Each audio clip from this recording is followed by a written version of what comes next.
Meu nome é Samira Adel Osman, eu estou aqui no programa para falar sobre o Irã, ou melhor, da Pérsia ao Irã, né, uma história milenar, né, e para mim foi um prazer essa conversa com o Celso, embora ele disse no ambiente acadêmico, eu acho que mais importante que o ambiente acadêmico é a gente sair e poder externar o que a academia faz para o público, de modo geral. Então foi um prazer a conversa.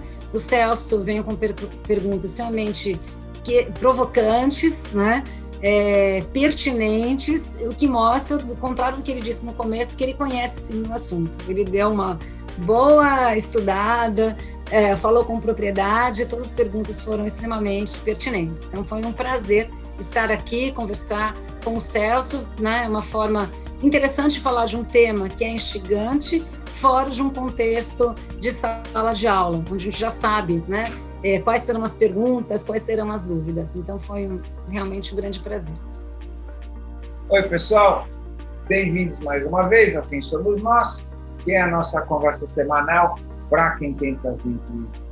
Se você tiver curiosidade, quer saber tudo que a gente já fez esse tempo todo, praticamente 8 anos, vai no quemsomosnós.com.br, escolhe a plataforma que você prefere, o YouTube, o SoundCloud, o Spotify, depende de como você gosta, né, de produzir o programa, ou então vai direto em cada uma dessas plataformas, que é o que eu faço. Hoje continua a série que a gente está chamando de A História do Mundo Contada pelo Oriente.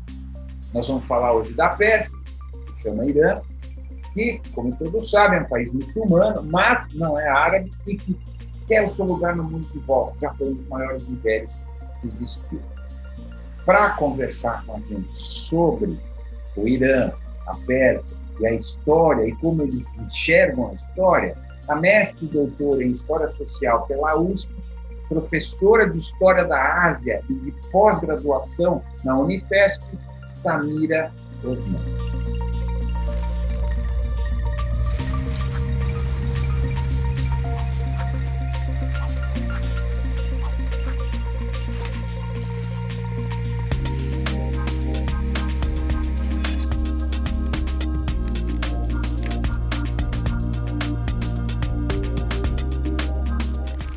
Quem é você?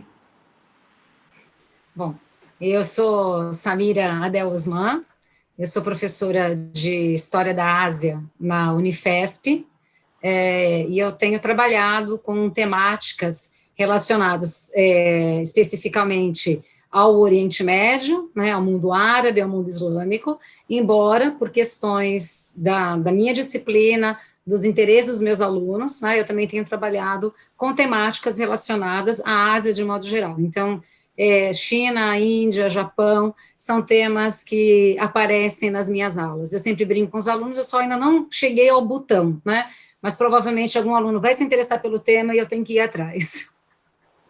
Vamos lá, posso? Eu quero ser mais pessoal. Quem é você mesmo? Bom, deixa eu pensar, o que eu sou? Bom, para os meus alunos que já fizeram durante a pandemia uma enquete, que professor que você seria, né? Eles me chamam da pisciana mais ariana do departamento. Então, embora eu seja do signo de peixes, eu sou uma pisciana muito briguenta, né?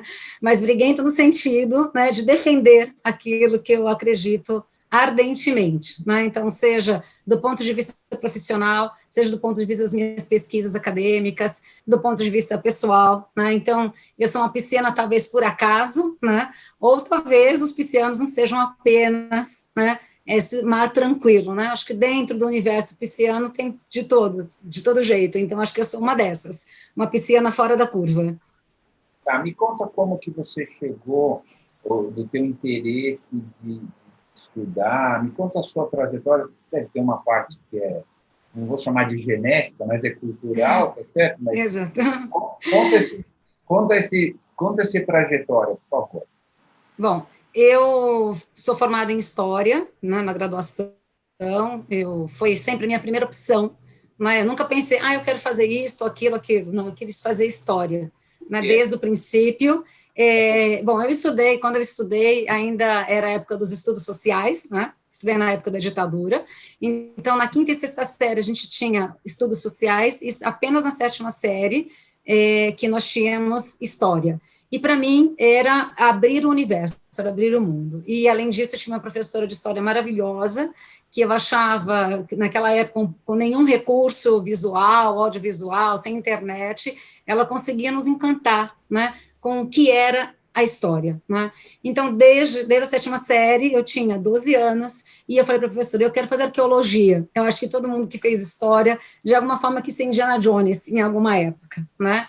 E eu também tive esse interesse, né, essa paixão pelo Egito Antigo, né, por história antiga, porque eu acho que isso sempre atrai os alunos. Eu fui professora também de ensino fundamental, de ensino médio, e eu sabia seduzir os alunos sempre começando a falar sobre esse tema. Então, era só falar Egito, todo mundo conhecia a múmia, Cleópatra, a pirâmide, então era a forma de seduzir os alunos para esse tema. Então, eu fui seduzida desde cedo, né? Então, sempre foi a minha primeira opção no vestibular, eu só coloquei História, né?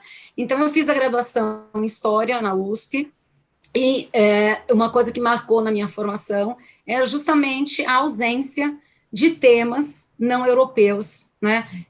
Fora do mundo europeu, da América Latina, do Brasil, obviamente, né? Então, eu tinha este interesse, né, em pesquisar essa temática. Como você mesmo diz, é quase uma questão de genética, eu não chamo Samira Delvasman por acaso, né? Os meus pais são do Líbano, meu pai e minha mãe são imigrantes libaneses, né? Todos os meus irmãos nascemos aqui no Brasil, e quando eu estava no último ano da graduação, eu fazia a disciplina de História Ibérica, né, com o professor José Carlos Sebe, e depois eu fiz História da Arte com ele também, e aí eu disse que eu queria desenvolver uma pesquisa, enfim, tinha interesse em continuar estudando, eu estava já no último ano da graduação, e eu queria embalar a pós-graduação. E eu me lembro que era uma época da comemoração dos 500 anos da América, e eu reclamei que falava-se de tudo, né, em relação à América, mas não se falava nada do mundo árabe. E eu disse assim, bom, como assim, né? Não se fala nada do mundo árabe. E eu fui reclamando no caminho com os meus amigos, né? E aí atrás vinha o professor Sebe, ele falou, Samira, então por que você não pensa em trabalhar alguma coisa, já que você está dizendo que não tem isso? E aí, né, eu não sabia que ele estava atrás de mim, e eu falei, bom, eu quero, né, esse tema. Mas aí, a questão de sempre, e isso é uma coisa que eu vejo muito em relação aos meus alunos, é a questão do acesso à fonte, né, dos documentos, né, pesquisar o Oriente Médio, a Ásia, a partir do Brasil. E aí, então, né, conversando com o orientador, a gente pensa, bom, então por que não trabalhar a imigração? Né, já que também a imigração árabe, de modo geral, né, especificamente a libanesa e a síria, era pouco explorado. E eu me lembro que nessa época eu fiz um levantamento, né, do que havia de dissertações e teses, e eu não cheguei a 5 ou 6 trabalhos, né, sendo que o primeiro deles era de 1970, né. Então, eu pensei, bom, eu podia trabalhar com essa temática. Nessa época, meu orientador estava introduzindo os trabalhos dele com história oral, e aí eu tentei juntar essas duas questões, a imigração, que era um tema que me interessava, e a história oral de vida, né? Eu falo para os meus alunos também que todo historiador é fofoqueiro, né? Então, que a gente gosta de saber da vida alheia, né? Então, para mim, a história oral casava exatamente com essa possibilidade das pessoas me contarem a vida delas, né? A história oral de vida era a minha temática. Então, o meu mestrado, eu trabalhei justamente isso, eu trabalhei com a questão da imigração, dos imigrantes de origem libanesa, trabalhei com os cristãos, e a minha inovação no mestrado foi ter trabalhado com a comunidade muçulmana. A minha família também é de origem muçulmana, né? E dos trabalhos que haviam, né, desses 5 ou 6 trabalhos anteriores ao meu, ninguém tinha trabalhado com a comunidade muçulmana. Então, isso era um diferencial que eu queria trazer na minha pesquisa, né? Mas eu não queria trabalhar a diferença, na verdade, eu queria trabalhar muito mais a semelhança, né? Como, na verdade, as comunidades, embora chamadas cristãs, muçulmanas e as suas diferenciações internas, elas estavam muito mais ligadas com a ideia de uma identidade árabe. Então, eram essas conclusões, né, que eu me encaminhei no meu mestrado. E a minha ideia era trabalhar os que voltaram para o Líbano, né? Então, o que era essa questão do retorno, né? O que era ter imigrado do Líbano para o Brasil, depois fazer o caminho inverso, mas o que me chamava a atenção não era apenas esses imigrantes, aqueles que tinham nascido no Líbano, vieram para o Brasil, mas também, porque essa imigração, ela sempre foi familiar e o retorno também foi familiar. Então, como é que estes filhos, como eu, né, nascidos aqui no Brasil, faziam esse caminho inverso, né, de voltar para o Líbano? Bom, nós vamos aqui falar especificamente a gente nunca fala especificamente, mas a gente vai partir da Pérsia, né, que é o atual Irã. Conta para a gente, toda essa série eu tenho vergonha de fazer essa primeira coisa, porque as histórias são milenares, certo? Então, é verdade. 3.000 anos, conta para a gente rapidamente a história dos caras. Mas, assim, existe um fio, né? Mesmo assim, existe um fio. A gente não precisa saber os detalhes, mas existe um fio. Se você conseguir fazer isso, eu agradeço muito. Tá joia. Bom, Sérgio, o que eu achei interessante, né, assim, eu falei um pouco da minha trajetória, eu pesquiso, na verdade, migração, trabalhei com o Líbano, né, e o Irã não é a minha temática principal de pesquisa, né, mas eu acabei estudando, né, por conta, né, da disciplina que eu ministro na Unifesp, no Departamento de História, quando eu prestei esse concurso, eu tive um pouco de reticência, não, o que isso tem a ver comigo, história da Ásia, né? E aí eu me lembro, quando eu estava preparando os pontos, né, eu mostrei para o meu orientador, ele falou, olha, de 11 pontos que tem aí, eu sei que 8 você domina, né? E os temas eram assim também, economia na Ásia, revoluções na Ásia, né? Claro que tinha alguns temas específicos e outros eram genéricos. E eu me lembro, quando eu estava preparando os pontos, eu pensei, bom, revolução na Ásia, talvez a banca esperasse que eu falasse da Revolução Chinesa, né? Mas eu pensei, e a Revolução Iraniana? Também não foi uma revolução, ela também não está na Ásia, né? E aí eu falei, vou preparar este tema, né? Embora não tenha sido o tema que foi sorteado, enfim, eu não falei, mas foi um tema que eu preparei. E aí, quando eu estava preparando esse tema, que era a Revolução Iraniana, que aconteceu, vamos dizer, um marco, né? 1979, eu acho que eu também parti de uma questão de família, de infância, porque o meu pai fazia questão de acompanhar, né, tudo o que acontecia no Oriente Médio, e por consequência, todos nós, né, tínhamos que acompanhar. Então, a hora do noticiário, que era o Jornal Nacional, todo mundo tinha que ficar em absoluto silêncio e acompanhar, né, o que acontecia. Então, por exemplo, a Revolução Iraniana, eu me lembro, assim, vagamente, né, do noticiário, lembro da figura do Ayatollah Khomeini, e eu acho engraçado que, às vezes, quando eu falo para os alunos, o Ayatollah Khomeini, sabe aquela cara que ele tem, etc., daí eu vejo uma cara assim, e os alunos me olham como, de quem você está falando, né? E eu fico espantada, porque era, sabe,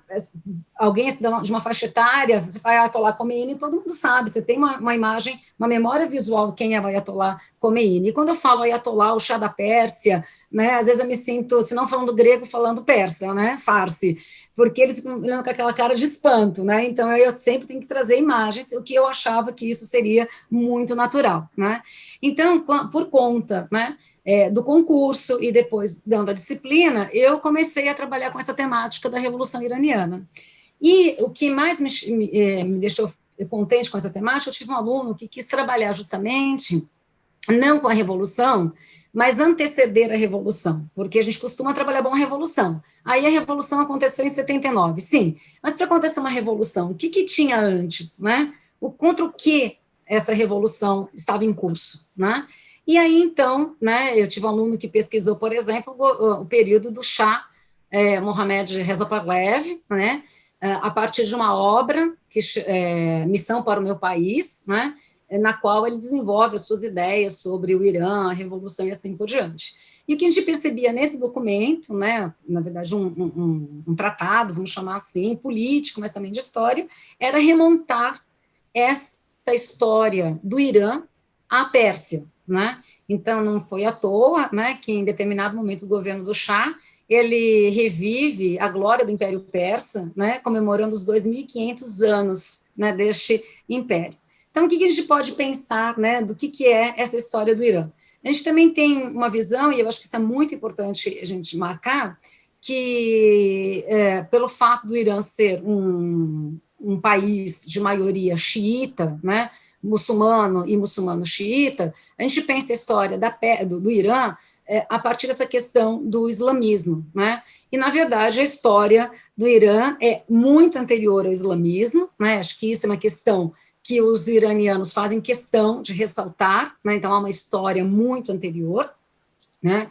Um processo, inclusive, que foi de islamização, mas não foi de arabização, né? Então, isso é importante quando a gente pensa na expansão do Islã para toda a região do Crescente, né? Então, pensando o que hoje são o Iraque, né, que seria a Mesopotâmia, então hoje o Iraque, né, a Síria, o Líbano, toda a expansão para o Egito, o norte da África e assim por diante. Isso é um processo de arabização e islamização, né?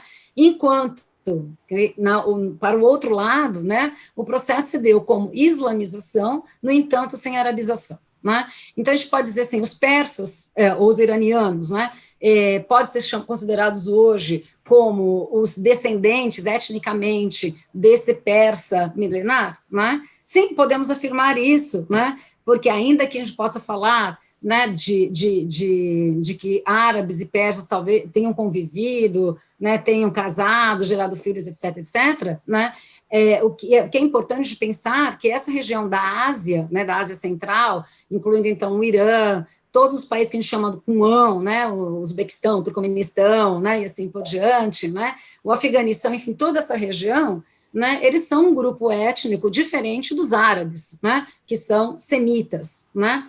Então, pensando do ponto de vista étnico, do ponto de vista linguístico e assim por diante, então a gente pode falar, assim, numa continuidade, mas essa continuidade não quer dizer uma pureza, né, ainda que o nome Irã, né, originalmente signifique isso, né, uma raça pura, né, ariana, até o conceito de ariano, né, não é, infelizmente, foi apropriado, mal apropriado, e assim por diante, né, como nós sabemos, né, então, acho que isso também é importante a gente colocar, né, que essa continuidade, né, então vem dessa ideia de um povo indo-ariano, né, que tem uma língua própria, que tem uma cultura própria, etc., mas que com a expansão do Império Árabe Islâmico, com certeza, né, houve trocas, né, houve vamos dizer, essa mistura aí étnico-cultural, né, embora, né, reforço que sim, né,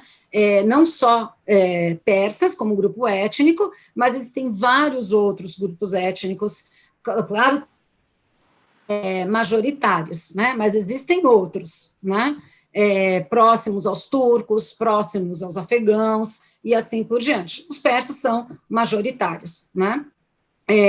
Nesse sentido, quando a gente pensa nessa história milenar, né, a gente pode remontar, então, essa ocupação da Pérsia, né, vamos chamar assim, Império Persa, porque foi assim que o Ocidente acabou reforçando, muito por conta dos gregos, né, foram os gregos que acabaram, né, dando essa generalização de Pérsia para os persas, embora ali houvesse os medos, os persas, os alanos, enfim, vários outros povos, mas foi assim, era assim que os gregos, inimigos, né, acabaram denominando, e foi assim que a gente acabou também chamando a Pérsia, isso até o Reza Khan, o pai do Mohamed Reza Pahlavi, né, que por questões diplomáticas, etc., eles dizem, não, eu quero que agora vocês me chamem de Irã, né, porque nós não somos apenas persas, nós temos outros grupos étnicos, né, e queremos agrupar, né, neste novo império, né, ou nessa dinastia, esta diversidade étnico-cultural, né.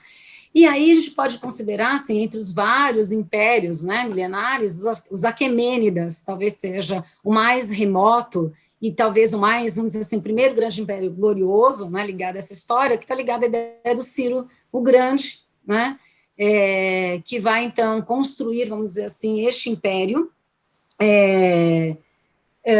que vai marcar, por exemplo, a construção da capital Passárgada, e eu acho interessante pensar em Passárgada, né, por causa né, vamos embora para Passárgada, né, e a gente não faz referência, né, onde é Passárgada, né, não é um lugar mítico, né, era a capital, né, desse império aquêmida fundada pelo Ciro o Grande, né, e depois, né, o seu sucessor Dario, que fundou Persépolis, né, outra grande capital do Império Persa, hoje uma grande zona arqueológica, né, do Irã, preservadíssima. É importante a gente marcar isso também, né, nessa ideia de que sempre se destrói aquilo que não é islâmico, né, pelo contrário, né, essa é do ponto de vista turístico, arqueológico, isso está bastante preservado, né.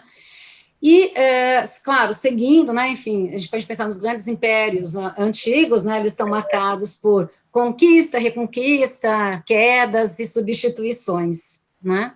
Inacreditável como existiu muita guerra naquele momento, não só lá, né, tá certo? Mas ali era o centro do mundo. Não exatamente o Irã ou a Pérsia, assim, não exatamente, mas aquele lugar ali era o centro do mundo, era onde tudo acontecia. Exato. Eles se pegavam de porrada o tempo inteiro, e um mandava no outro, não sei o quê, e um derrotava o outro, e você começa a ler, assim, chega uma hora você já até se perde quem está mandando em quem, não é isso? Mas, então, de alguma maneira, sempre o Irã, né, os arianos, né, o Irã se manteve ali, às vezes como vassalo, né, às vezes como império, etc. Exato. Eu lendo aqui para poder conversar com você, não ser tão ignorante, me ocorreu assim, será que o zoroastrismo, né, que era a religião onde estava baseado, né, o Irã e tal, foi o que sustentou um pouco essa cultura apesar de tudo, apesar dessa porradaria toda, o zoroastrismo foi a coisa que criou essa unidade? É uma pergunta, eu não sei, de verdade. Eu acho que a questão do zoroastrismo é uma questão fundamental, né? Porque uma das alegações é que essa seria uma das primeiras religiões, ou a primeira religião monoteísta da história, né? Ainda que se fale, né, que é uma luta entre o bem e o mal, Horus e Arimã, a idade de que existe o Deus do bem que prevalece, né? E essa religião, vamos chamar de uma religião, entre aspas, aí, oficial, né? Ela surge desde o Império Aquemênida, né? E ela vai continuar, por exemplo, nos impérios, nos vários impérios que vão se dizer, por exemplo, os Sassânidas, né? Também o zoroastrismo vai ter um papel fundamental para sustentar, inclusive, uma monarquia, vamos pensar assim, no modelo teocrático, né? E durante a dinastia Parlev, do filho do Mohammed, Reza Parlev, ele também, né, de certa forma, irá restituir, né, vamos dizer assim, a importância do zoroastrismo ao tentar ligar à religião uma identidade nacional. Então, por exemplo, quando ele diz, são 2.500 anos de história, mas porque ele restitui o calendário persa, ele está ligado a esse calendário solar zoroastrista, né? Então, em certa medida, essa religião, ela tem sim um poder de identidade, né, de conjugar essa identidade nacional, de tal modo que o zoroastrismo, ainda que em número menor, né, hoje, ela é uma religião oficial, né, no Estado. Eu não sabia, eu pensei que você tinha ela é uma religião oficial, reconhecida, assim como as comunidades judaicas, os armênios, né? Existem essas minorias religiosas, mas o zoroastrismo, ainda que ela seja, né, vamos dizer assim, mais de 90%, 95%, 97% da população é xiita, né? Mas tem os sunitas, tem os armênios, tem os judeus, né? Tem comunidades cristãs e tem os zoroastristas, né? E eles são reconhecidos como uma religião monoteísta. Eu acho que isso que é importante, quer dizer, judaísmo, cristianismo e islamismo, né, considerados como religiões abraâmicas, portanto, monoteístas, e o zoroastrismo teria essa mesma, estaria nesse mesmo patamar, né, de uma religião monoteísta, porque tem um livro, né, a ideia do livro sagrado que as três outras religiões também possuem, né. Então, isso dá esse status. Eu acho que a sua pergunta é muito importante mesmo, Celso, porque, primeiro, porque essa questão de uma religião dando uma ideia de coesão identitária, e eu acho que é importante, a gente pensa na questão do judaísmo, como isso é fundamental, né? Então, talvez fazendo uma mesma relação, né, da importância que o zoroastrismo teve, inclusive para manter essa identidade étnica, né? Então, quando eu falo do Império Aquemênida, mais de 2.500 anos aí de história, e quando Reza Parlev, lá na década, né, de 1950, né, 60, enfim, vai falar, olha, nós somos aqueles descendentes lá do Ciro, né? Inclusive, o nome do filho primogênito do Mohamed Reza Pahlavi é Mohamed Ciro, né? Não é à toa que ele escolheu esse nome para o filho dele, né? Então, tem gente até que diz que a religião judaica bebeu, né, do zoroastrismo. Eu não sei se é verdade ou não, mas essa ideia do bem e do mal, uma luta eterna entre o bem e o mal, está lá também, né, na católica, né? No caso da católica, Deus e o diabo, que é super claro. A chinesa, que tem o yin e yang, que não é zoroastrismo, mas também tem essa relação, aquele momento ali lá atrás, né, antes de Cristo, lá atrás, essa ideia de duas forças opostas, né, que lutam e disputam, né, a terra, disputam a gente e tal. Parece que era uma ideia comum naquele pedaço do mundo que era o pedaço que era o mundo, né, na verdade. Exato, o mundo era ali. É verdade. E é interessante também considerar o próprio papel, né, desse Império Aquemênida em relação aos judeus, né? Então, o Império Assírio, né, o cativeiro da Babilônia, enfim, toda essa parte, né, está acontecendo nesse contexto, e é Ciro quem vai libertar os judeus, né, permitir o seu retorno a Jerusalém, a reconstrução do templo, né, e etc. Tanto que Ciro é citado nas escrituras sagradas do judaísmo. Ciro é o único, vamos chamar, rei, né, não judeu que é citado nessas escrituras, né? Então, isso mostra a sua relevância e talvez essas conexões, né, entre as religiões nesse momento, né, falando desse embate entre bem e mal, né? Que acho que no final de contas as religiões passam por aí. A ironia é que hoje o Irã e Israel são inimigos cidadãos, né? E é interessante também, e é interessante porque, na verdade, né, o Irã, antes da Revolução Iraniana, é um primeiro país do Oriente Médio a reconhecer a criação do Estado de Israel, né? As relações entre o governo do Shah e o Estado de Israel sempre foram positivas, claro que mediado também pelos interesses dos Estados Unidos, né? A gente não pode também desconsiderar esse fato, e, ao mesmo tempo, né, considerar que há essa comunidade judaica ainda hoje vivendo no Irã. Né? Então, ainda que não que tenham essas questões com o Estado de Israel, há uma comunidade reconhecida com representação parlamentar no Irã. São as contradições, né, da história, enfim, né, das dinâmicas históricas, que elas nunca são, né, pau, pau, pedra, pedra, não. Elas têm as suas, né, derivações aí. Porque até lá, vamos dizer assim, até chegar no século XIX, teve muita essas coisas, um manda no outro, aí vai o outro, aí ali, tudo por ali. Mas, de repente, né, acho que, se não me engano, no final do século XVIII para o século XIX, o Império Russo, que é um pouco oriental, um pouco ocidental, e a Inglaterra, que é totalmente ocidental, aí começou a dividir não só o Irã, né, mas boa parte ali do lugar do Oriente Médio, petróleo, essas coisas todas, os interesses ali. E ali começou uma outra história, né, daquele lugar, não só do Irã, mas de todo aquele lugar, os interesses sobre o petróleo, os interesses sobre aquelas terras, e estamos vivendo até hoje, na verdade, as consequências das atitudes daquele momento, né? Assim, são 200 e tantos anos que ainda nós estamos vivendo ainda, né, no século XVIII, no século XIX, ou as consequências dele, né? Né, mais ou menos assim. E aí a gente entra no século XX, como você falou, com o pai, né, ele chamava Pahlavi também, né? Certo? Isso. Reza Khan. Reza Khan, que se colocou, né, como um chá, né, e se recolocou como um chá, que foi isso depois foi assim, vê se você vai falar, sabe melhor, mas foi depois da Revolução Russa, né, da Revolução Comunista na Rússia, não é isso?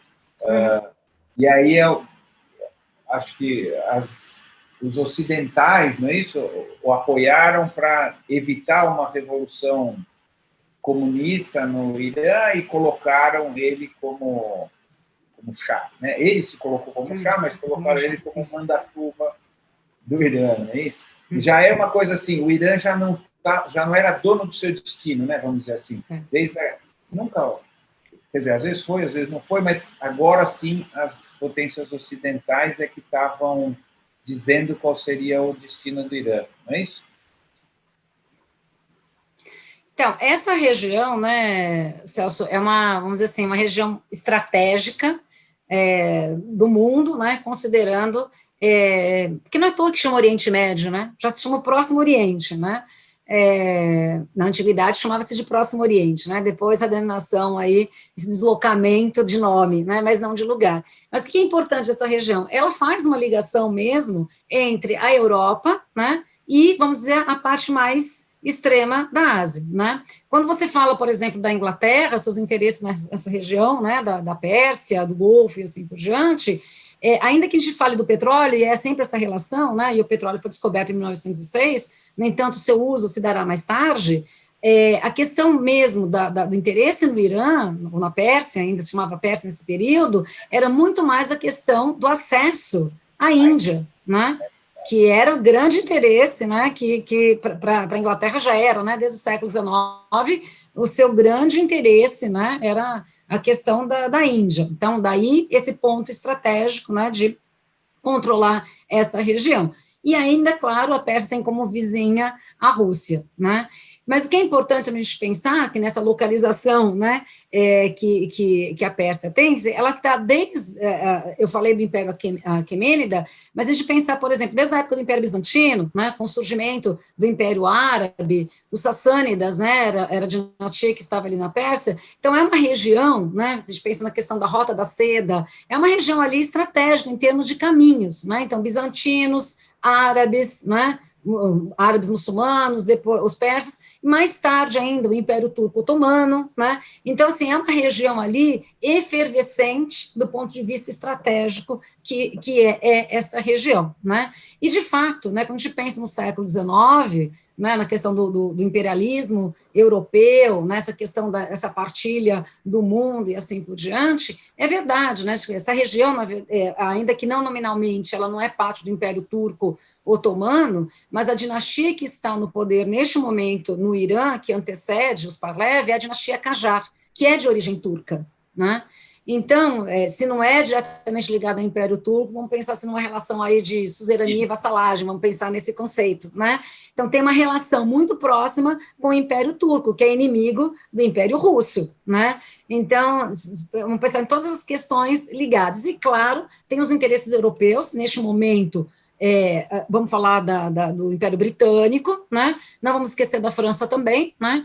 E toda essa questão de uma partilha, né, que antecede a Primeira Guerra Mundial, que antecede o fim, né, do Império Otomano, da sua divisão, essa região já tinha sido dividida pelo Acordo Sykes-Picot, né? Anteriormente, né, todo mundo já tinha falado, bom, essa parte é minha, essa parte é sua, a Pérsia já era uma zona de influência, né, da Inglaterra, do Império Britânico, a França já tinha, né, mostrado seu interesse pelo Líbano, pela Síria, parte do Iraque, quer dizer, aquilo já estava dividido, né? O que a Primeira Guerra faz, ao final da Primeira Guerra, é apenas consolidar aquilo que já estava dividido, né? Então, quando a gente pensa também essa região, do ponto de vista das guerras mundiais, ela vai ter sua importância. Então, na Primeira Guerra, com essa partilha anterior, na Segunda Guerra, obviamente, né? Por causa dos mesmos interesses, né, que ainda terá, né, nessa região. E quando você fala da Revolução Russa, é fato, né, também que havia um interesse de blindar o Irã, a Pérsia, dessa possibilidade do comunismo, da revolução se espalhar por essa região. E o que é interessante é que o pai do Reza Parlev, o Reza Khan, ele era um cossar, um soldado treinado na Rússia, né? Então, ele de formação, ele teve uma formação de militar russa, né? Então, isso também é importante. E quando ele, então, assume esse poder e derruba o último rei da dinastia Qajar, né? A desculpa bom, essa ingerência já estava, né? A dinastia Qajar era uma dinastia que, na historiografia, mesmo na historiografia iraniana, na historiografia ocidental, era a dinastia que vivia do luxo, da pompa, dos gastos excessivos, né? E aí vai vendendo o país para pagar suas dívidas, aí faz mais dívida para sustentar esse luxo, e assim por diante. Então, a tomada do poder pelo pai do Mohammed, Reza Pahlavi, Reza Khan, ela se dá nesse contexto de uma dinastia, né, extremamente, vamos dizer, né, que vivia a boa vida, né, e aí as riquezas do país já estavam todas leiloadas, dívidas e assim por diante. Então, de uma certa medida, esse golpe, né, do Reza Khan, ela vem carregada de uma certa moralidade, né, de recuperar, né, o que seria, então, essa honra, né, do que era ser iraniano, né? Então, ainda mais considerando que os Qajar não eram persas, né? Os Qajares eram de dinastia turca, esse era o problema deles, né? Então, todo esse problema da pompa, circunstância, do luxo, da ociosidade, era culpa, na verdade, da sua origem, que não era iraniana, então, por ser uma dinastia estrangeira, né? E o Reza Khan, então, ele, com essa formação militar, vamos dizer assim, ele toma o poder, derruba o rei Qajar, e é fato que ele tem o apoio, claro, do Império Britânico. Mas há uma ideia também, né, de que os britânicos, né, o colocaram. Tem até uma frase famosa, né, nós o colocamos, nós o tiramos, né, talvez isso seja, né, uma realidade, talvez não, talvez também se o Império Britânico não tivesse colocado, e se os interesses ali fossem, eles o tirariam, porque qual era o problema? Conseguimos blindar a Pérsia do Império Russo, mas há uma aproximação com o nazismo, né, com a Alemanha de Hitler. Essa que é a grande questão, né, quer dizer, essa aproximação do Irã com a Alemanha nazista era o que se preocupava, era o que preocupava, né, neste momento, né, essa questão. E aí, então, né, o que o Império Britânico fará é exatamente isso. Bom, tiramos o pai, né, mas não será algo tão catastrófico, vamos deixar tudo em família, né, não temos um jovem, filho dele, 22 anos, né, que nessa época estudava no internato na Europa, acho que na Suíça, né, para alguns, ele era tímido, melancólico, né, muito jovem, não estava preparado para isso, e aí ele é colocado, então, para suceder o seu pai, né, porque isso talvez acontecesse, lógico, aconteceria se aquilo era um império, né, se ele era um chá, ele sucederia o pai, mas não na idade que ele tinha e naquele contexto, né, de um conflito mundial na proporção do que estava acontecendo naquele momento. E assim Guerra. que o Mohammed chega ao poder. Isso aí foi na Segunda Guerra, não é isso? Isso. O filho deu um golpe no pai, não é isso?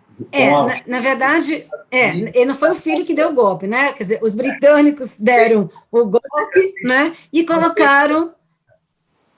Eu sempre faço uma comparação assim, é mais ou menos o que aconteceu no Brasil, né? Durante o Império, né? Então, Dom Pedro I já não tinha mais condição de governabilidade, né, então ele renuncia, né, e abdica em favor do filho dele, né, o segundo, que tinha só 5 anos de idade. Então, seria mais ou menos essa relação. Bom, então, você abdica, né, a ideia também não é que ele foi tirado do poder, né, o Reza Khan também abdica, né, embora induzido a essa abdicação, né, forçado a abdicar, né, mas abdica em favor do filho dele, né, então isso manteria o Irã, vamos dizer assim, de certa forma, com uma autonomia, né, uma soberania, né, vamos chamar assim, ele teria sua soberania, né, teria a continuidade dessa dinastia recém-criada, né, a dinastia Pahlavi, então, ao menos, haveria essa continuidade, no entanto, né, não teríamos mais esse perigo deste pai que se aproximava cada vez mais da Alemanha nazista, né, então era para poupar exatamente essa possibilidade, né, e do que significava, né, imaginar, né, que a Alemanha tivesse um apoio estratégico que era o Irã, né, no contexto da Segunda Guerra, isso na década de 1940, né? Então isso era realmente algo a se evitar, né? Daí o filho, quer dizer, o discurso, esse discurso sempre da moralidade é um discurso, para mim, não cola, né? Assim, corrupção, blá, blá, blá, blá, quanto mais fala isso, menos eu acredito. Claro. E aí o filho perpetuou, né, talvez os vícios, vamos falar assim, de uma sociedade super concentrada, uma riqueza super concentrada, não é? E as pessoas pobres, você citou essa festa dos 2.500 anos do Império Persa, que ele fez para tentar, na verdade, se investir de poder e tal, e parece que essa foi uma festa assim, nababesca, né? Nababesca. E o povo passando fome, e acho que talvez tenha sido a gota d'água, né, para as pessoas se revoltarem contra esse tipo. Eu estou pressupondo, né, que tenha sido uma chega, né? Chega, o cara lá comendo baseado e eu passando fome aqui, chega, né? Eu acho que uma questão importante, acho que dos dois governos do Shah Pahlavi, é esse discurso, talvez, não só da moralidade, né, etc., mas eu acho que é um discurso de modernização. Eu acho que esse é o ponto central, tanto do Shah pai quanto do Shah filho, né? Acho que o Reza Khan também, o que é interessante dele, é que ele pretende um governo de modernização, mais talvez do que esse discurso de moralização, de anticorrupção e etc., que tinha também, mas essa ideia de tirar o Irã do atraso e aproximá-lo das nações ocidentais. E o modelo para ele é a Turquia, né? O Império Turco havia acabado, né, se desmembrado, etc., etc. E, no entanto, o Império Turco passa por uma revolução chamada nacionalista, liderada pelo Mustafa Kemal, o Ataturk, que depois vai ser autodenominado Ataturk, o pai dos turcos, né, que realiza todo um processo de modernização do país, né, que passava, por exemplo, da questão de depurar o Estado das influências da religião, né? Então, quando a gente fala da questão da revolução, da modernidade. Eu sou simpático a essa. Oi? Desculpa. Eu sou simpático a essa ideia assim, da modernidade. Sim, eu gosto muito. Eu gosto muito dessas figuras. Quando você fala que essa questão, porque hoje a gente vê o Irã bastante, é uma república islâmica, né? Quando você fala a ideia de separar a igreja do Estado, eles estavam tentando fazer isso, eu começo a gostar deles. Quando a gente está falando, quando a gente está falando de que os caras viviam num luxo só e a população morrendo de fome, eu não gosto deles. Então, assim, nesse sentido, né? Sendo bem simples na coisa. Então, assim, mas o que você está me dizendo é que eles caíram por tentar modernizar do que por serem corruptos ou por... É isso? Então, porque o que o Reza Khan tentou fazer, e o filho, né, continuou, mas em certa medida recuou para não perder o apoio, né, do clérigo e assim por diante, é essa ideia da modernização e da ocidentalização. Né? Então, o pai ia com esse modelo do Ataturk, né, que era essa questão da emancipação feminina, né?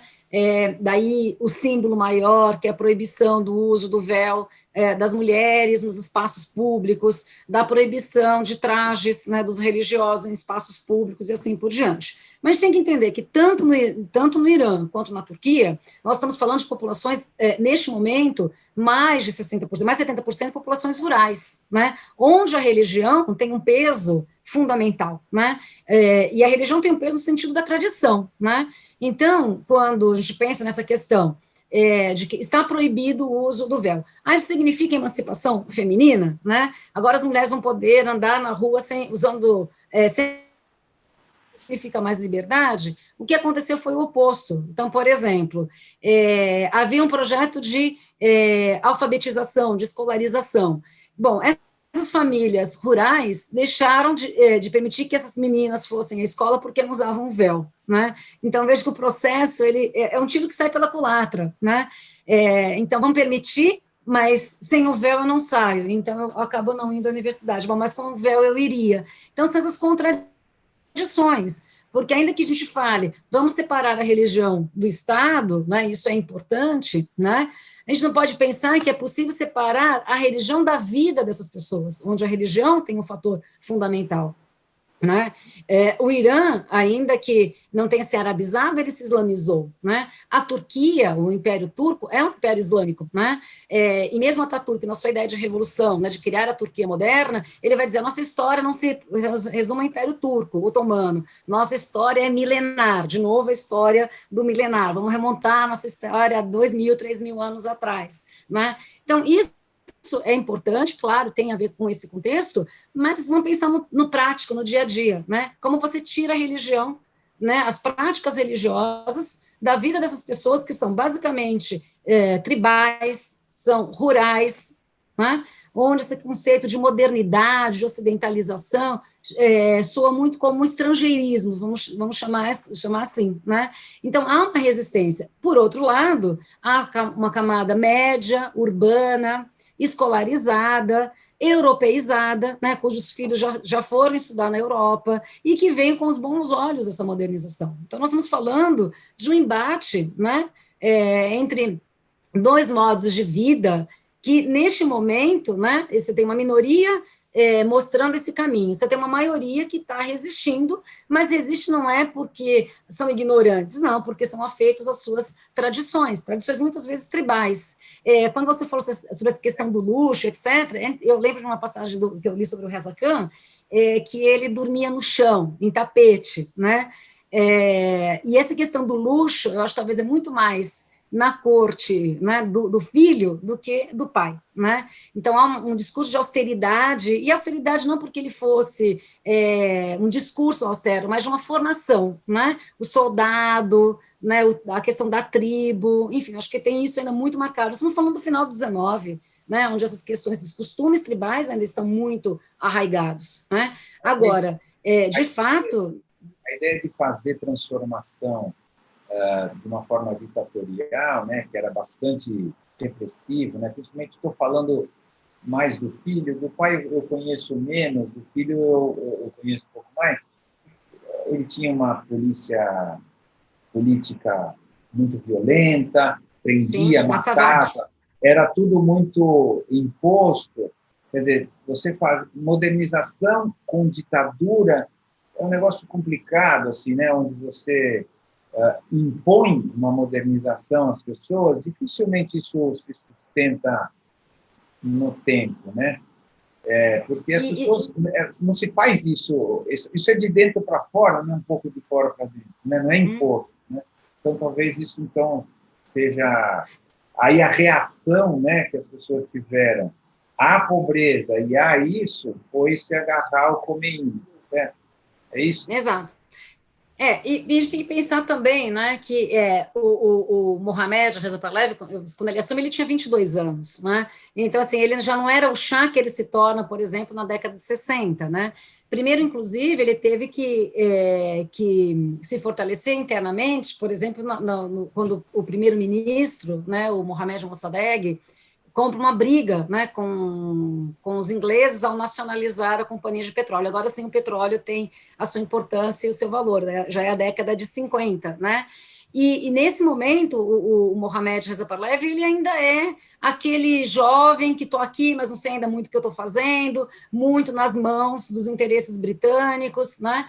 E aí a virada dá realmente quando o Mossadegh é deposto, né? Ele é um golpe chamado de Operação Ajax, né? Que tem lá o dedo não só dos britânicos quanto dos americanos. Então, esse pé atrás que o Irã tem com os Estados Unidos é fundamentado, né, nessa Operação Ajax, né, que derrubou o Mossadegh, né, que foi o cara que resolveu dizer assim, olha, o petróleo é nosso, nós temos que dividir esses royalties, não vem me dizer que o lucro que você... Porque ninguém sabia quanto se produzia. Então, como é que você falou, eu vou te dar 50%, se eu não sei quanto que é o 100%, né? Era essa briga do Mossadegh, né? Era uma nacionalização que não era expulsar os britânicos, era, bom, vocês vão continuar produzindo, vocês têm a tecnologia e etc, mas queremos dividir mais esses lucros de uma forma mais aberta, sabendo quanto que tem, né? Quanto se produz para saber qual é a nossa parte de fato, né? E é a partir daí que o Mohamed Reza Pahlavi sim se fortalece, e aí a gente pode falar desse luxo, né? Dessa ostentação, isso é fato, né? Enfim. Mas o que eu acho mais interessante, né? Porque o Ocidente comprou essa ideia desse casal belíssimo, né? Que era o Mohamed e a terceira esposa dele, a Faradiba, né? Aliás, a história amorosa do Mohamed Reza Pahlavi foi, né, tema, né? Porque ele foi casado com uma princesa do Egito, né? Teve uma filha, depois se divorciou. A segunda paixão dele seria a Soraya Esfandiari, né? que era de um clã importante na Pérsia, eles não tiveram filhos, né? Ela não podia ter filhos, e por não dar um herdeiro para ele, ele poderia tomar uma segunda esposa, e ela disse, não, então eu quero o divórcio, né? Ela saiu de cena, né? E a terceira esposa, que é a Faradiba, né? Que foi comparada com Brigitte Bardot, né, pela beleza, pelo luxo, o vestido que foi feito pela Casa Dior, não sei quantas pérolas, etc, etc, né? Tinha esse luxo, é verdade, mas o que eu acho interessante é que o Ocidente também comprou essa ideia de um casal do Oriente moderno, né, que esquiava, né, nas montanhas da Suíça, depois estava em Biarritz, né, os looks maravilhosos, etc, etc. Enquanto que internamente, como você mesmo disse, a SAVAK, né, que era uma polícia secreta, talvez não tão secreta, porque todo mundo sabia o que ela fazia, treinada pela Mossad, que eu acho que também é interessante a gente marcar, né, treinada pela Mossad.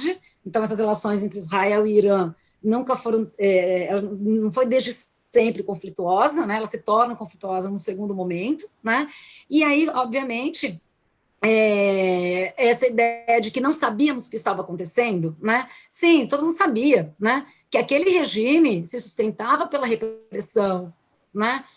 Pelo silenciamento da oposição, né? O próprio Ayatollah Khomeini, né? O que ele era? Ele é um religioso, né? Que vai começar a denunciar esse governo do Shah. E veja, não como um governo corrupto, né, ligado à pompa, não. Ele denunciava o Shah como um governo não islâmico.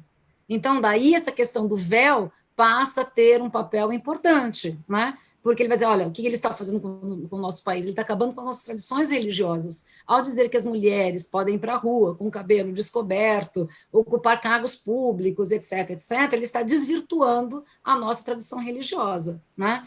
E é assim que, de uma pequena cidade, né, ele começa vamos dizer assim, fazer crescer essa oposição. Então, não era... É claro que a gente está falando de corrupção, a gente está falando de crise econômica, tem a questão do petróleo na década de 70, né? Tem uma série de questões aí também relacionadas com a hiperinflação e etc, etc. A gente não pode esquecer do que está em curso no Egito nesse momento, né? Então, na década de 70, a morte do Nasser, né? 73, né? A última guerra árabe-israelense, né? A questão da guerra do Yom Kippur, né? Tem todas as questões do petróleo, tem uma série de coisas acontecendo nesse contexto que também vão impactar o Irã, né? E, obviamente, né, quanto mais as coisas ficam difíceis, maior se dá a repressão. Essa é a lógica dos governos ditatoriais. A gente não pode esquecer que o governo do Shah é um governo ditatorial, né? Ele não é um governo democrático, porque às vezes quando a gente estuda a Revolução Iraniana ou fala do Irã hoje, mas na época do Shah não, na época do Shah era uma ditadura, né? O Shah não era esse governo democrático, pelo contrário, as prisões do Irã, né, na época do Shah, elas eram terríveis, as torturas aconteciam das piores formas, né? E eu acho que é uma questão interessante também o próprio papel dos Estados Unidos. Não esqueçamos que o Carter chegou a visitar o Irã antes da Revolução e mais ou menos assim teria dito, né? Vamos traduzir, vamos falar assim, ó, pega leve, né? Bate menos, tortura menos, está pegando mal, né? Daqui a pouco fica indefensável. Era exatamente essa ideia. Então dizer assim, olha, nós não sabíamos o que acontecia no Irã, como esse casal tão lindo, chique, maravilhoso, né? A própria coroação, né, do Shah, porque é interessante que a coroação dele como Shah dos Shahs, né? Shah e Shah, que é o título máximo que ele atinge, que ele só pode fazer essa coroação quando ele tem o primogênito, né? Ele tinha que ter um filho homem para chegar a essa coroação.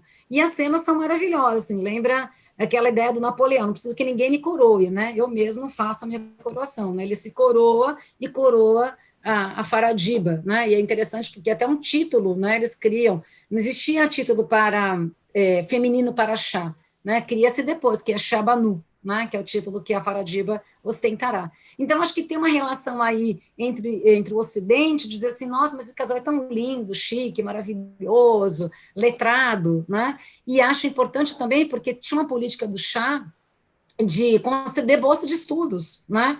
Para que esses iranianos, jovens iranianos, fossem estudar na Europa, nos Estados Unidos, né? Existia, bom, eu quero estudar, né? Na Inglaterra, olha, tem bolsa para você ir. ai, que maravilha, se o mundo fosse assim ainda, né? Tem bolsa para você. Mas a custa, é claro, né, de tudo que acontecia, vamos dizer assim, nos bastidores desse governo, né? Então, dizer assim, é um governo que tinha royalties do petróleo, é verdade, mas isso não chegava nessa população cada vez mais miserável, um êxodo rural extremamente intenso, né? Então, uma população que sai das suas cidades, né?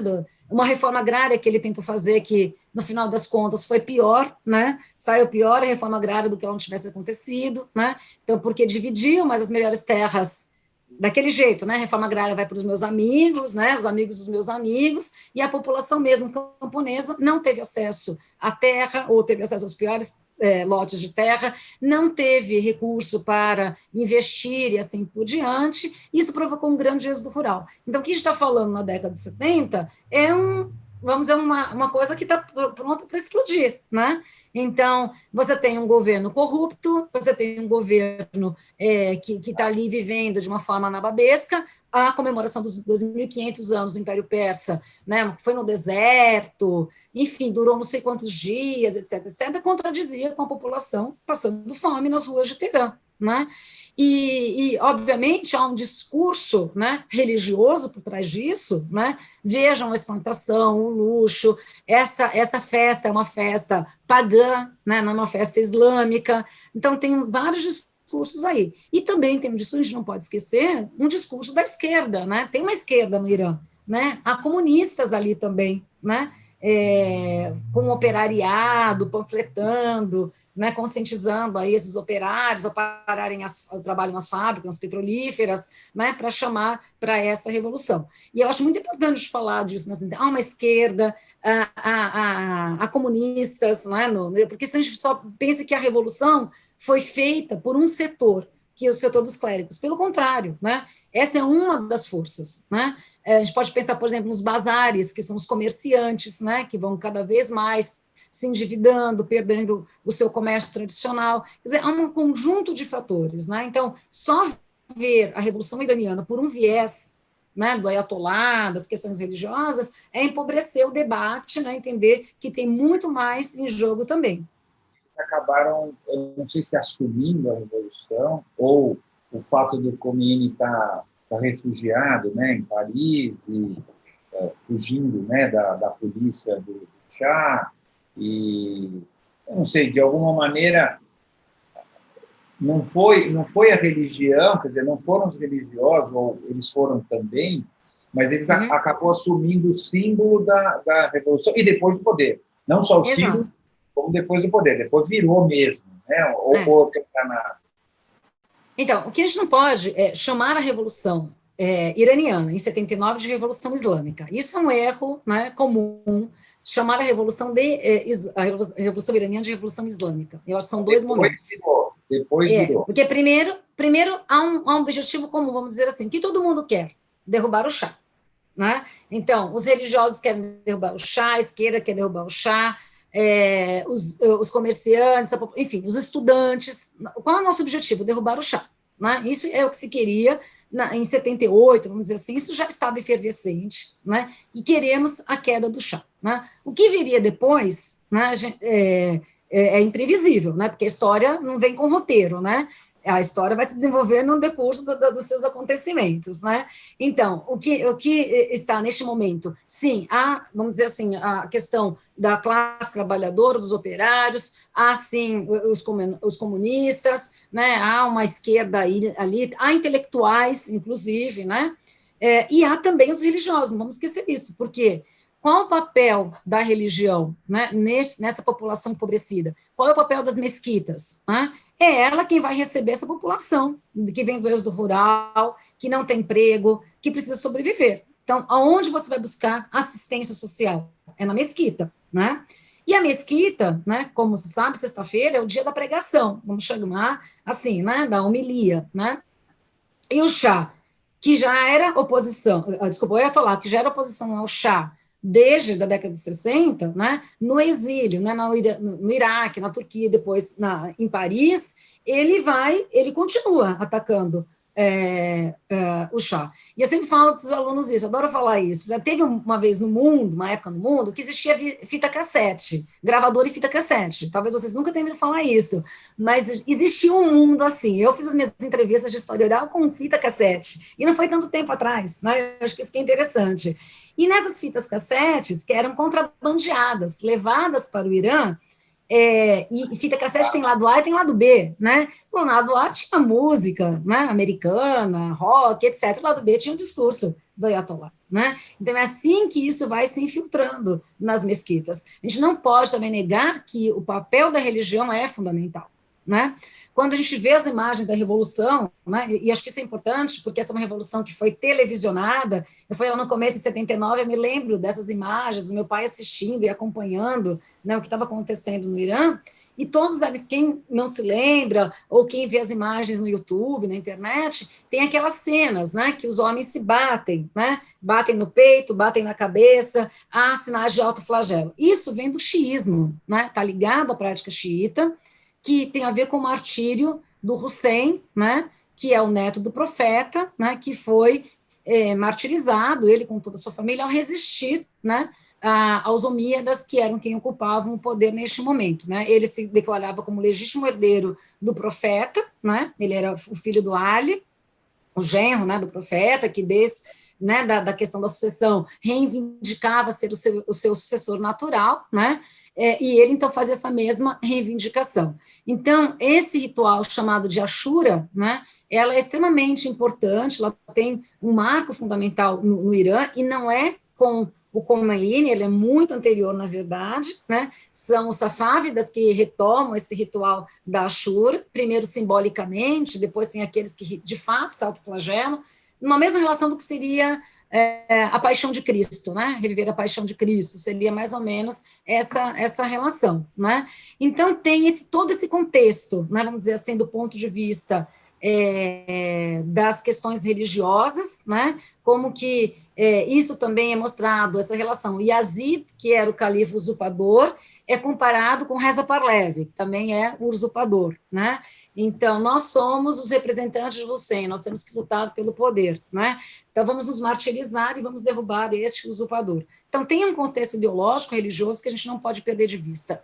Tem a questão do véu, mais uma vez, o chá proíbe o uso do véu. As mulheres vão à rua de véu para dizer, você não manda na gente, se eu quero usar o véu, eu uso, né? Então, o uso do véu, neste momento, ele tem um uso político, também acho que isso é importante, né? Não é o chá, não é o Ayatollah que vai dizer, usem o véu, depois ele vai dizer, mas quando as mulheres vão à rua protestar contra o chá, elas usam o véu para dizer, você não manda na gente, né? Você disse para não usar, então a gente vai usar. Então, isso é um símbolo de resistência, né? Então, a gente não pode entender a religião de um ponto de vista, não, é só isso, né? É muito ideológico. Não, ela tem um uso político, né? Então, usar o véu, essa questão, né, de usar os movimentos, né, que lembram a Ashura, o martírio e assim por diante, tem uma questão ideológica extremamente importante. Isso vai fazer com que a população, né, de alguma forma, se sinta identificada com essa figura, né? Ou com a religião, ou com os ulemás de modo geral, não especificamente com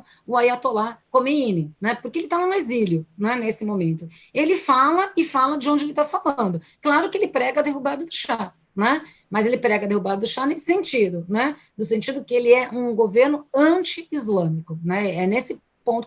Não é corrupto, né? Então, o problema dele é que ele é anti-islâmico, né? É essa tecla que ele vai bater.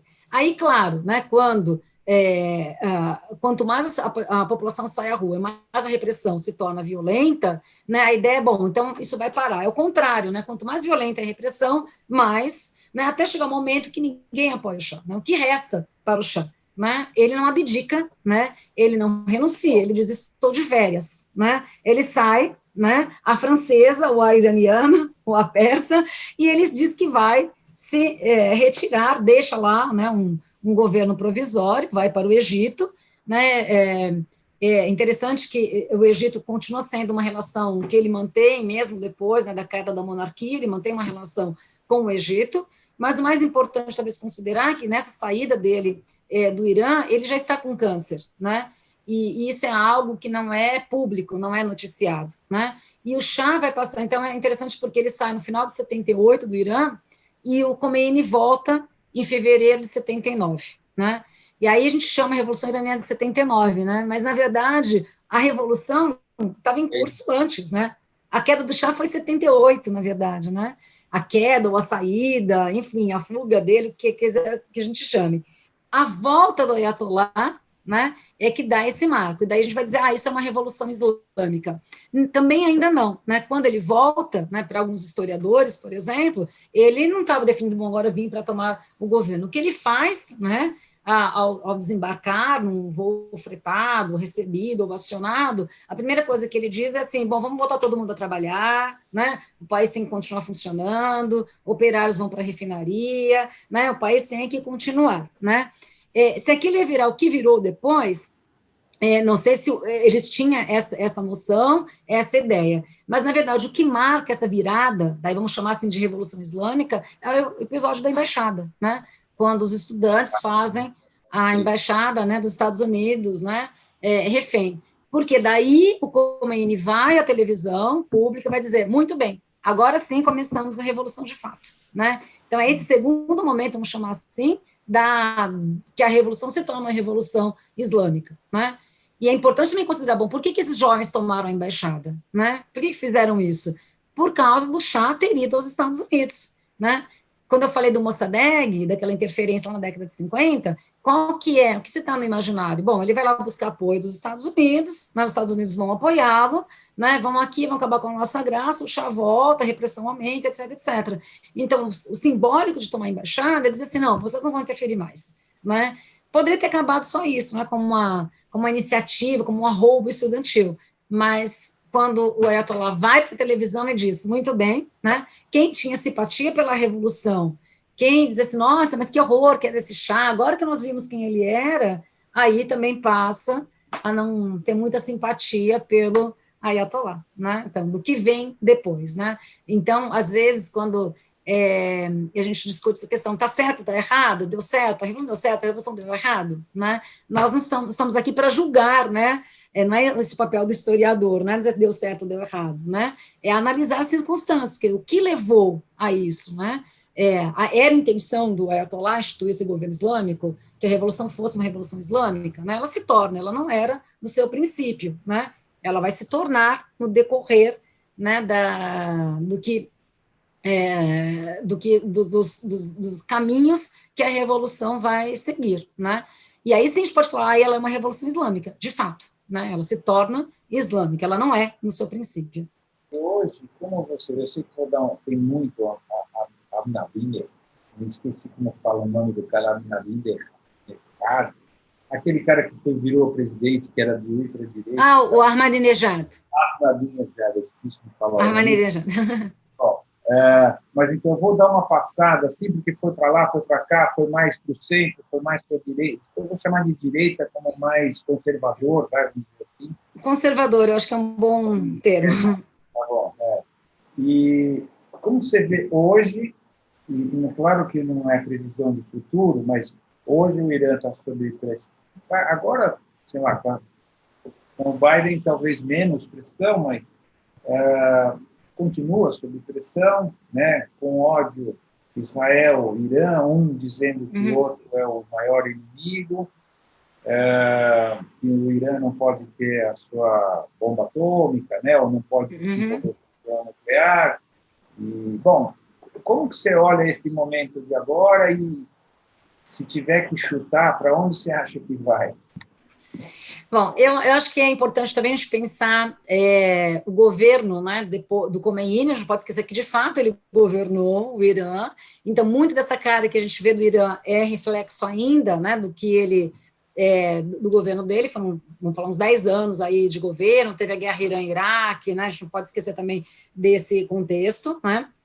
E com a morte dele, né, vamos dizer assim, o Irã passou por uma fase, assim, vamos dizer, menos, talvez, conservadora, menos religiosa, uma tentativa de vamos amenizar um pouco e assim por diante. Mas acho que o marco mesmo é 2009, com o Ahmadinejad, né? As eleições dele que foram, bom, a questão das fraudes, né? Da população que saiu à rua, da repressão e assim por diante. Acho que isso é fato, não tem como a gente desconsiderar. Quer dizer, havia com Ali Khamenei, por exemplo, o Ayatollah que sucede, né, ao Khomeini, uma tentativa, vamos dizer assim, de dar uma desafogada, né, nesse regime tão rígido, né? Então, o que a gente percebe aí, né? E é uma questão a se considerar. Olha, a Revolução tem 40 anos, né? Vamos dizer assim, um pouco mais aí dos seus 40 anos. É uma revolução aí que já chegou numa fase adulta, né? Uma população que é jovem, né? Uma população que não viveu o regime do Shah. Acho que isso é importante, né? Então, quem é o Shah? O Shah é história, né? O Reza Pahlavi é tão história quanto o Rei Qajar, quanto o Ciro, e assim por diante, né? Então, acho que isso é um fato, é diferente da geração que viveu sob o regime do Shah, né? E, claro, depois viveu sob o regime do Ayatollah Khomeini, né? Então, acho que tem esses dois momentos. E, claro, uma população que é jovem, que vai para a universidade, que tem acesso à internet, que tem acesso às redes sociais, ainda que se tente, né, cada vez reprimir isso, etc., tem tudo isso acontecendo. Então, não é uma população que está à parte do mundo e está satisfeita com o que acontece. Acho que 2009 é justamente o marco dessas questões, né, do ponto de vista interno. Do ponto de vista da política externa, eu acho que isso também em 2009, né, 2010, vamos dizer assim, teve uma tentativa aí, até ainda no governo Obama, né, de tentar, bom, vamos né, acabar com esse embargo, vamos tentar aí conviver, né, essa questão se beneficia o urânio para ter bomba atômica, temos direito ou não temos direito, né, o urânio que está sendo tratado é para fins médicos, para fins científicos, etc., né. Bom, se a gente fosse considerar, bom, por que o Irã não pode ter bomba atômica? Israel tem, né, porque alega de legítima defesa. O Irã vai dizer, eu também alego de legítima defesa, eu também quero ter. Eu vivo aqui no Oriente Médio, né, eu tenho inimigos que não é só... O Irã não tem como inimigo só Israel, tem a Arábia Saudita, né? Talvez a grande pedra no sapato ali não seja Israel e Irã, né? É muito mais um jogo que está entre a Arábia Saudita, o Irã e a Turquia, né? Nós estamos falando de 3 potências regionais, né, que disputam não só essa questão da hegemonia política, mas inclusive religiosa, né? A Arábia Saudita representando um sunismo ortodoxo, né, com a rabita, tem o Irã, então, xiita, né, e tem a Turquia, que era, né, desde as mudanças do Erdogan, né, ela era um sunismo, vamos chamar assim, laico, secular, né, que é o termo que o Ataturk preferia, e assim por diante, e hoje está indo para outra onda, também não dá para dizer que é a mesma coisa, né, mas tem 3 potências ali regionais disputando esse jogo, né, então, dizer, bom, o Irã pode ou não pode? Pode, não é? Porque é uma questão de soberania, todo mundo pode ter, ou então ninguém pode ter, né, mas a intenção dele é atacar Israel, também, e Israel também tem bomba atômica para atacar quem? O Líbano, a Síria, enfim, isso faz parte, vamos dizer assim, do contexto geopolítico, regional, né, da questão das potências, dos ódios e assim por diante. Outra coisa são os embargos econômicos, que o Irã tem sofrido, né, desde, né, o episódio da embaixada, né, da tomada da embaixada, que continuou depois na guerra Irã-Iraque, né, que, vamos falar, deu uma amenizada, né, depois dos anos 2000, bom, aí tem as Torres Gêmeas, aí piora de novo, aí, né, 10 anos depois melhora um pouco, né, aí vem uma era Obama aí para tentar, bom, vamos tentar uma coexistência aí, vamos relaxar um pouco, né, essa questão do embargo econômico, né, então o Irã sofre, né, imagina, eles são ricos em petróleo, em gás natural e etc, etc, né? Mas tem problemas, né, de indústria, né? Faltam, sei lá, a questão da aviação civil, né? Tem avião velho, né? Tem coisa que vem, né? Enfim. Investimento, né? E aí vem a era. Não pode investir, não pode fazer negócio com os Estados Unidos, tem vários embargos. É parecido com Exato.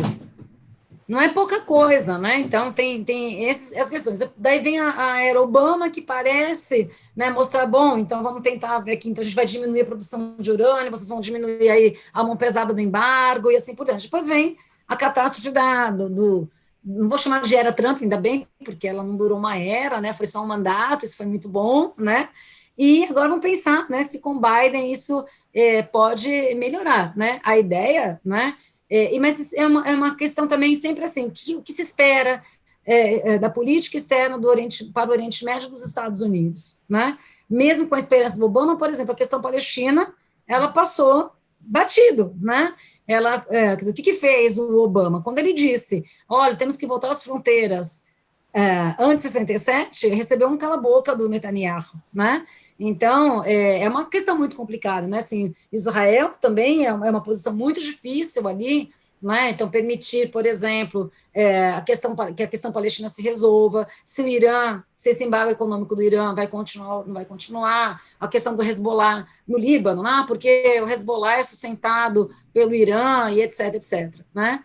Mas eu acho que a gente tem que considerar, né, que há uma questão, né, que a gente não pode perder, que a questão da soberania, né? Então, não estou defendendo aqui que todo mundo tem que ter bomba atômica, mas o Paquistão ali do lado tem bomba atômica, né? A Índia, né, tem bomba atômica. Então, a gente pensa na questão da soberania, bom, só o Irã, né? Só o Irã que representa risco? Bom, todo mundo que tem bomba atômica representa risco, né? O Trump, imagina, era um risco para o mundo, né? O cara estava no país que podia só, né, nos desvarios dele, ter feito qualquer coisa, né?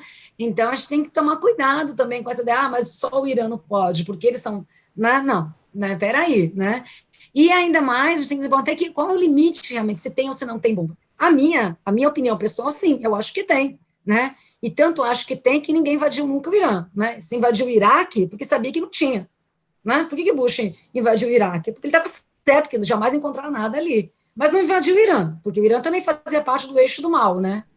Mas ele não foi lá invadir o Irã. Então, a minha opinião pessoal, sim, tem, né? Não é para fins científicos, medicinais, etc, etc. Né? Então, claro que tem esse investimento, né? A gente não pode perder de vista também que o Irã está próximo da Rússia, né? Assim, há relações, sim, com essa região, né?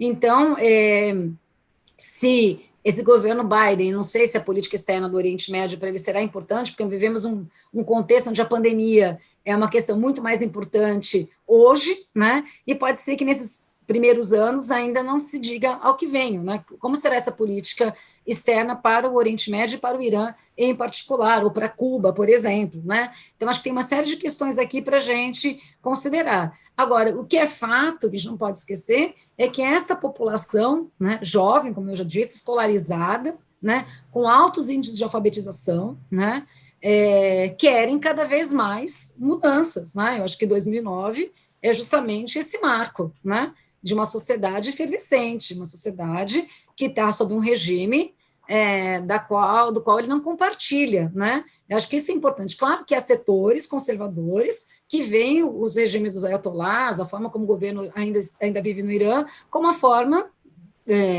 positiva, né? Há conservadores em todos os lugares, né? Não é diferente no Irã.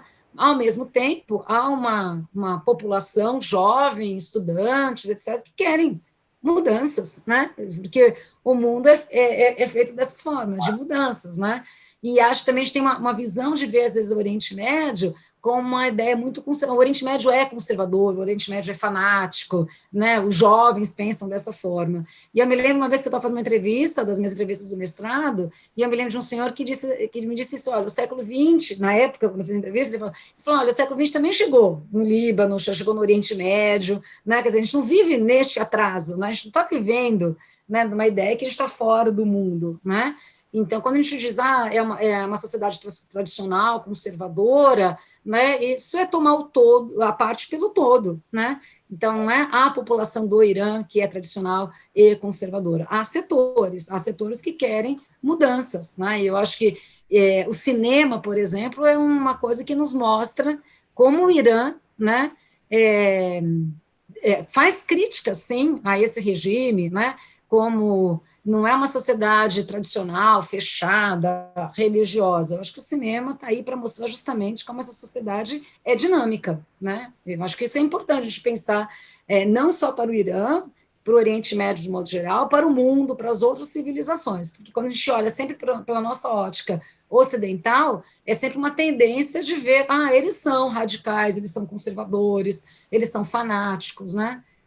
Enfim, eu acho que todos somos, né? Isso está em todos os lugares, talvez mais, talvez menos, né? Um pouco de tudo. Tem o Kenan lá nos Estados Unidos, que não é exatamente progressista, né? Aquele grupo. Exato. Bom, vamos encerrar. Eu encerro sempre com a mesma pergunta e você escolhe onde você encaixa a palavra nós. Se você quer dizer nós, Oriente Médio, nós, Oriente, nós, seres humanos e tal. Quem somos nós para você? Bom, eu vou usar a ideia do nós, do Edward Said, né? Embora ele tenha escrito o orientalismo, né? Mostrando as distinções entre o Oriente e o Ocidente, né? Ele disse muitas vezes, depois do orientalismo, nas suas palestras, nos seus escritos posteriores, ele diz, nós somos as pessoas, né? Então ele diz assim, eu como humanista, né? Então quando eu penso no nós, eu me coloco nessa chave, né? De uma humanista, né? Então não é o ódio ao Ocidente. Olha, eu estou aqui no Ocidente, né? Eu falo daqui do Ocidente. Eu posso falar sobre o Oriente, mas eu falo daqui do Ocidente. Eu posso ter raízes familiares no Oriente, né? Mas de uma família que está estabelecida no Ocidente, né? Então essa oposição entre eu e o outro, nós e eles, né?